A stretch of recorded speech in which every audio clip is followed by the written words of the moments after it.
I haven't talked about eating disorder stuff and recovery stuff in a very long time, solely because I felt so negative about all of it. Just something about the perceived vulnerability of a thin person, that people treat you different, they really do.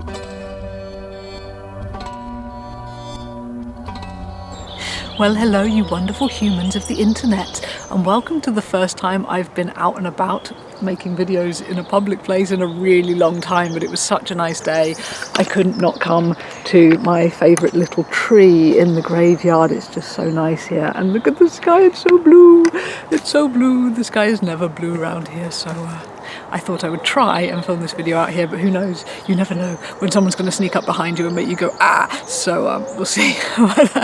Anyway, I wanted to talk a little bit about shopping for goth/alternative/any clothes post eating disorder recovery, because that's kind of where I'm at the moment, and I'm not feeling very positive about any of it, or I wasn't until I came across these clothes that I finally actually don't hate what I look like in.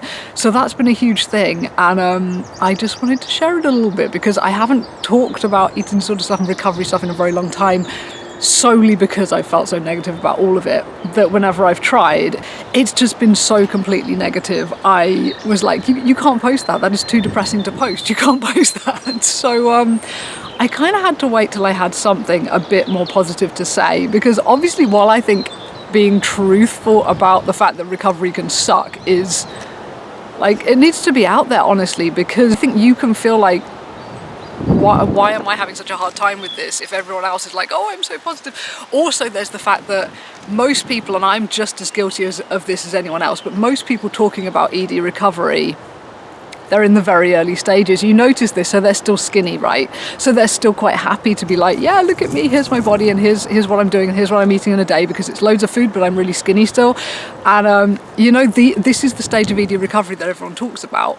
But the stage where it's like, yeah, okay, so I've reached like a really quite high weight for me that I'm not comfortable at, but my body seems to want to stay here, and like, I have stomach issues as well, which have come back since relapsing. I constantly have this freaking acid in my stomach, and the only way to blot it out is to eat food or drink dairy or something to mute it. So freaking stomach issues have actually made me gain more weight, which is not cool. And I need to see the doctor about this because they discontinued the medication that I used to take.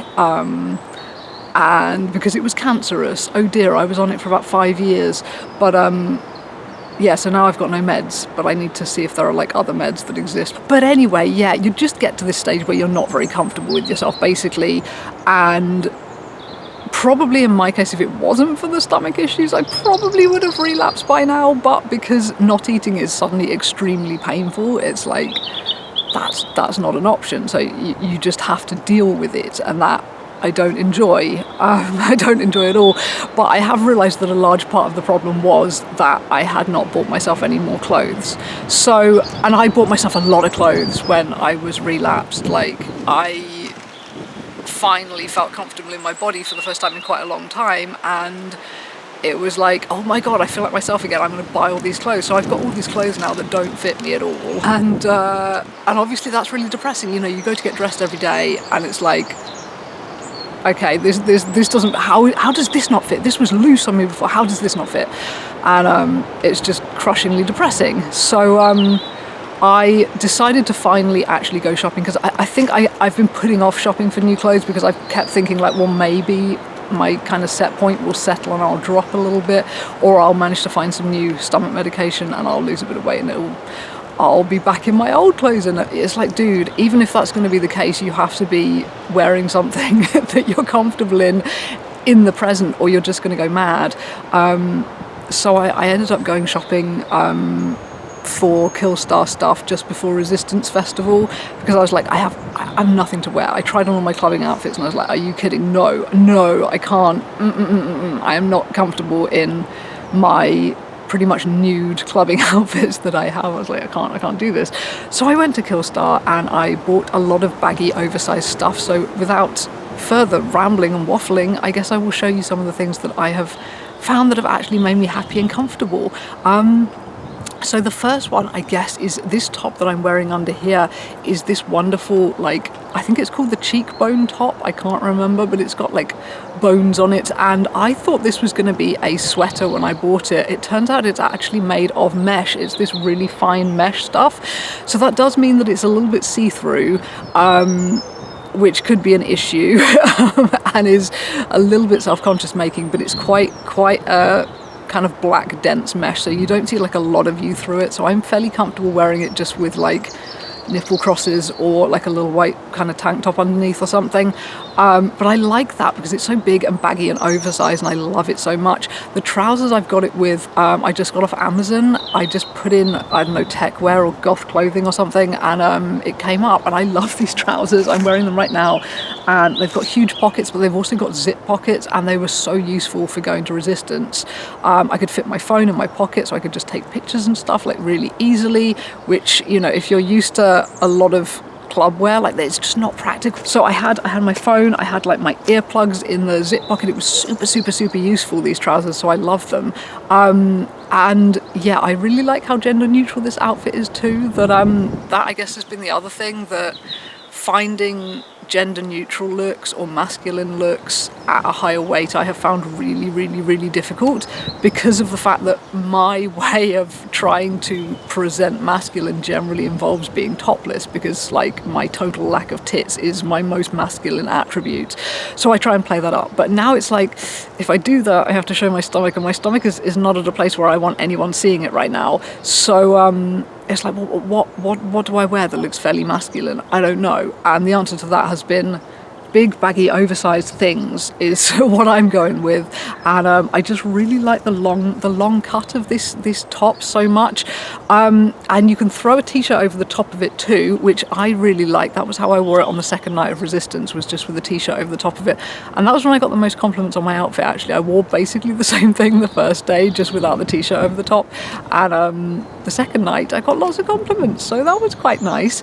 This is my "fuck you, you fucking fuck" t-shirt from which I think I got off Etsy. I just put in the girl with the dragon tattoo t-shirt because that's what it's from, and I've kind of like ripped it up like how it is in the movie with a pair of scissors and things, and I really like this t-shirt, although obviously with these chains and things you don't really see what it says, hence why I don't feel like I'm being totally offensive being in a graveyard with this t-shirt on, because you can't see what it says, thank God. So that's all right. But also this choker came from Killstar. I've thrown on some Mardi Gras beads just to make it even bigger and more colourful and more chainy, but this is also a Killstar choker, and I really love it. I've always wanted something big and chainy like this, but I've always been too lazy to make it myself.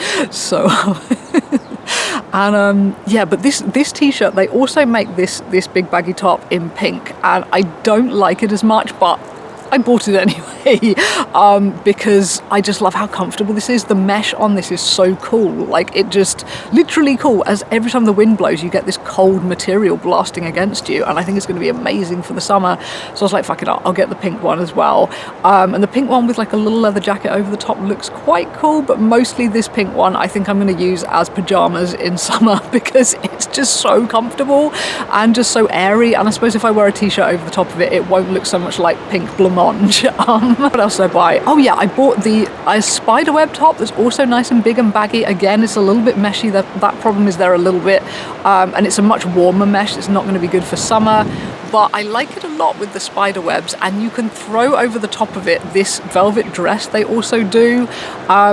It's kind of like in their male section and in their female section. I was like, I like that. If I buy that in a big enough size, I think that's going to be a nice sloppy kind of semi-masculine piece, particularly if it's layered. Like, well, I mean, it would look it would look really great, I think, just worn on its own. If your arms look amazing, like if you have really amazing masculine looking arms, that's going to look bomb. Right now I hate my arms, so that's not happening, but if I actually get back into lifting weights again, then that might be cool, that might look cool.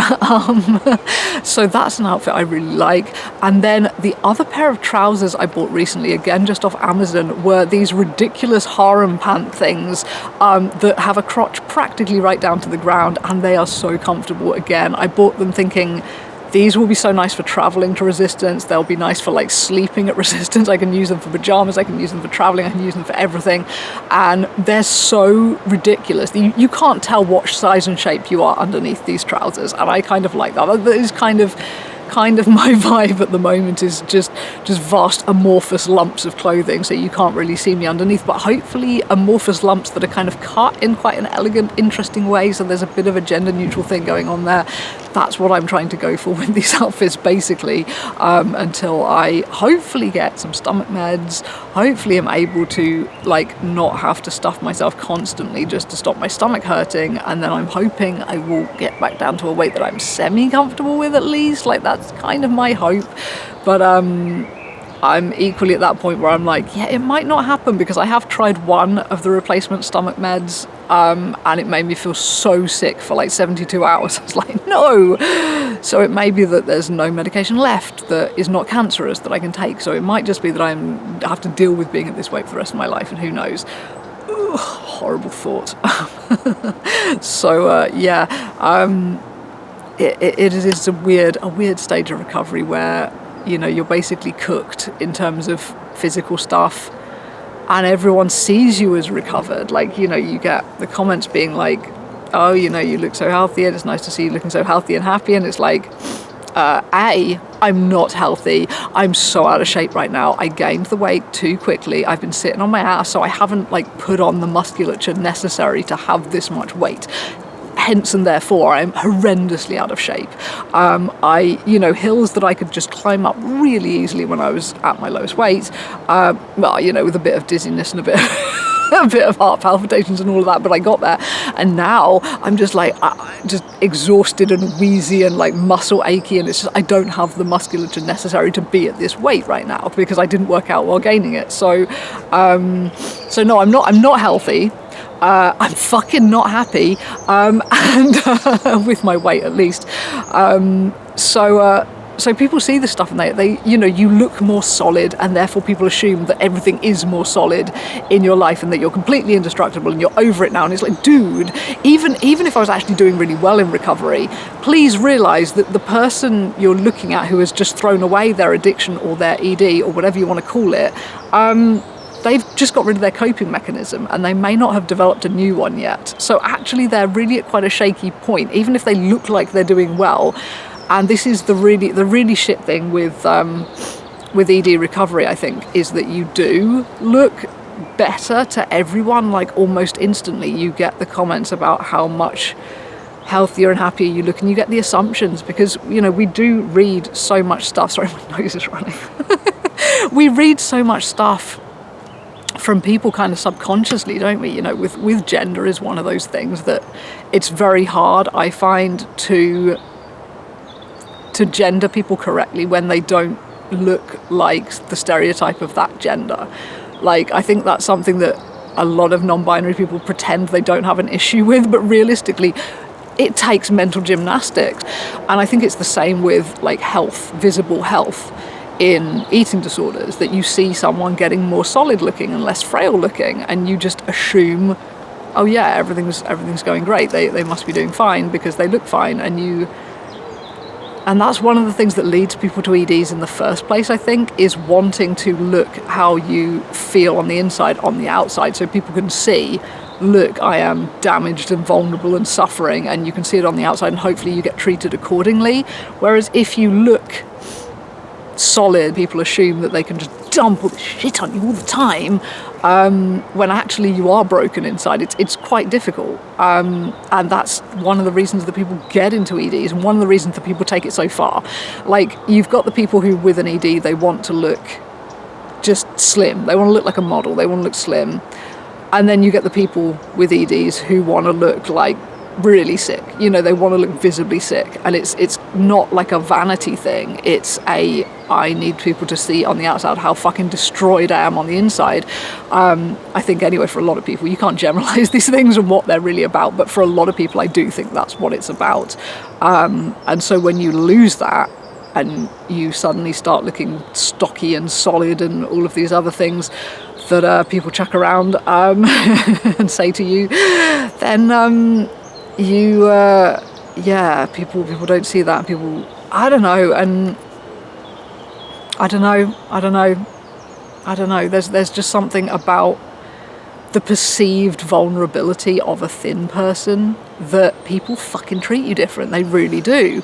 And I've been meaning to make a video actually for ages about saviour complex guys and girls actually as well. Quite a few of my relationships and near relationships have been with saviour complex guys when I was a lot thinner. Like, you just attract people who want to look after you and who want to care for you. And obviously there can be downsides and flip sides to that you can get people who want to control you. Also, they want a vulnerable person that they can control, and it can be creepy. But a lot of these people I think are actually really good people, and they do want to look after you, and they do have caring bones in their heart, and all of that bones in their heart, that was a weird analogy, but you know, they're caring people, and they come for you, and they kind of gravitate towards you, and they look after you. And this can be one of the appeals of looking vulnerable and thin, and then you get bigger and more solid, and people assume you can take care of yourself, and it's like, I can't. I haven't learnt those things, and I probably never will.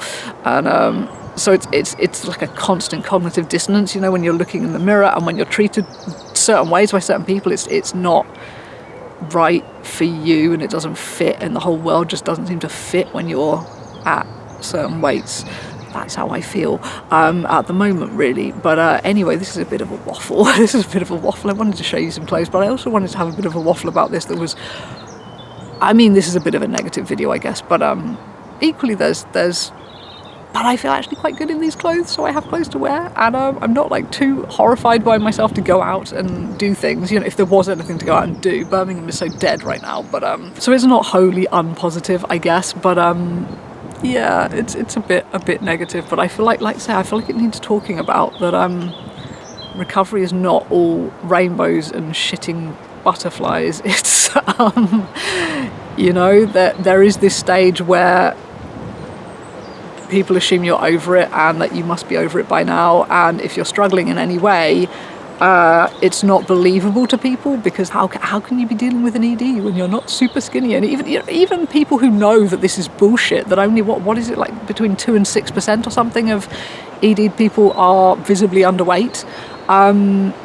So even though most people at this point know you can struggle with an ED at any weight, for some reason it hasn't quite dropped into our like really deep thinking brain. We still see people looking better, and we just somehow, if they say they're struggling with an ED, you just somehow feel, oh, how bad can it really be? And it's like, well, really fucking bad, actually, really fucking bad. Because there are so many people who do pass away from EDs or suffer really severe health complications from EDs at higher weights. Like, you know, you need to kind of get it into your deep brain. But I also think we need to kind of try to not feel it about ourselves. And I feel like we feel it about ourselves the most, that like, if we are still struggling with ED thoughts, and to an extent behaviours or other self-destructive behaviours that have come in since you quit the ED, because it's like, well, I don't know, you know, I need something kind of thing.